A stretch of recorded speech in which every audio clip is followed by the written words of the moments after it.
Wow, বৌদি নতুন ঘড়ি। দাও দাও, খোলো খোলো, আমি একটু পরি, দেখি দেখি, খুলি। দাঁড়াও, আস্তে আস্তে আমি খুলে দিচ্ছি। দাও দাও বৌদি, পরি। ওয়াও, দেখি পরি। ওয়াও, কি সুন্দর লাগছে দেখো বৌদি, আমি একটা এরকমই ঘড়ি খুঁজছিলাম। তোমার দাদা কালকেই এনে দিয়েছে আমাকে।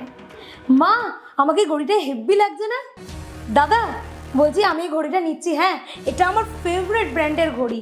প্লিজ দাদা, এটা আমি নিই, এটা আমার ভীষণ পছন্দের ঘড়ি। প্লিজ দাদা। আচ্ছা আচ্ছা, ঠিক আছে, দাদাকে জিজ্ঞেস করবার কি আছে? তুই তো আমাদের ঘরেরই মেয়ে, নে, তোরও তো সমান অধিকার আছে নাকি? নিয়ে নে। হ্যাঁ হ্যাঁ, তুই ওটা নিয়ে যা, আমি নয় কোয়েলকে একটা এনে দেবো। সত্যি? থ্যাংক ইউ দাদা, থ্যাংক ইউ বৌদি। আমি এই ঘড়িটা তাহলে নিলাম। Thank you.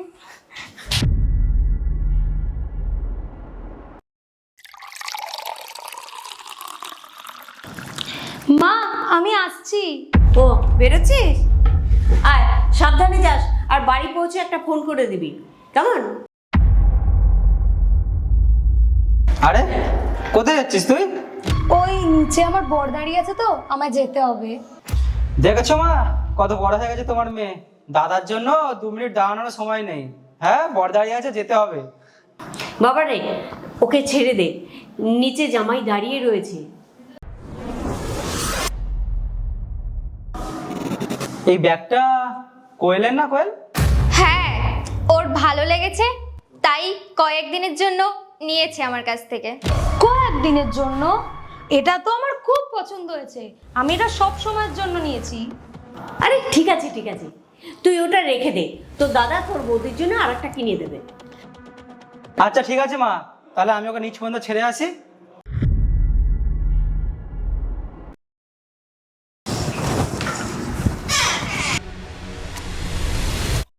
আরে কি হয়েছে তোর? তুই এমনি করছিস কেন? কি হয়েছে? দেখো না মা, আমি শপিং এর জন্য ওর কাছ থেকে কিছু টাকা চাইছিলাম, ও দিল না। কি করি বলো তো?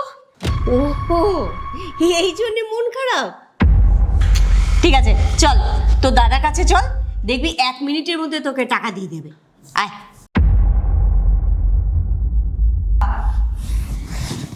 এই দেখ, তোর বোনের অবস্থা দেখ, ওর বর ওকে হাত খরচার টাকা দেয়নি বলে কিরকম রাগ করছে। ও, এই ব্যাপার। আচ্ছা, কত টাকা লাগবে তোর? 15,000 টাকা।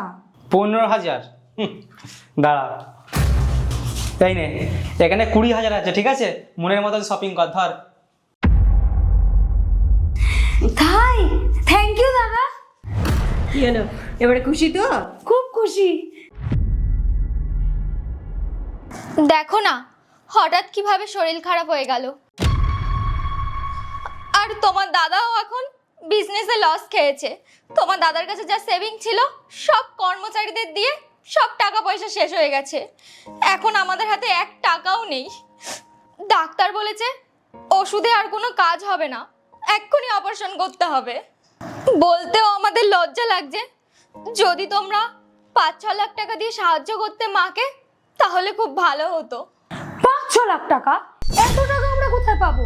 তোমরা তো জানো আমার বর নতুন কাজ শুরু করেছে।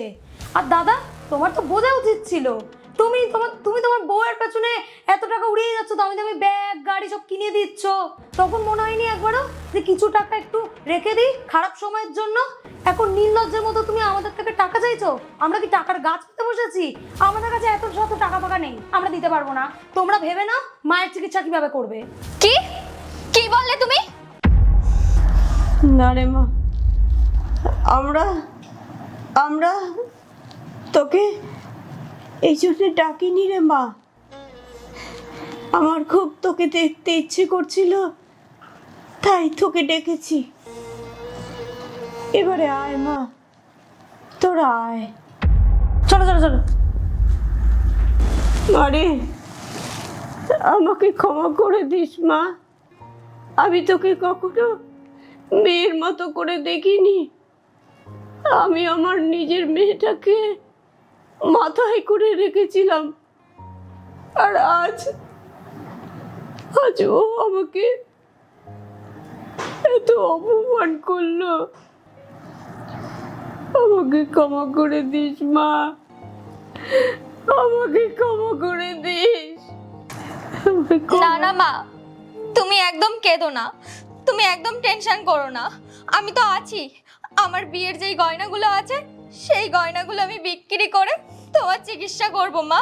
তুমি একদম কেঁদো না, একদম চিন্তা করো না মা, তুমি, আমি তো আছি।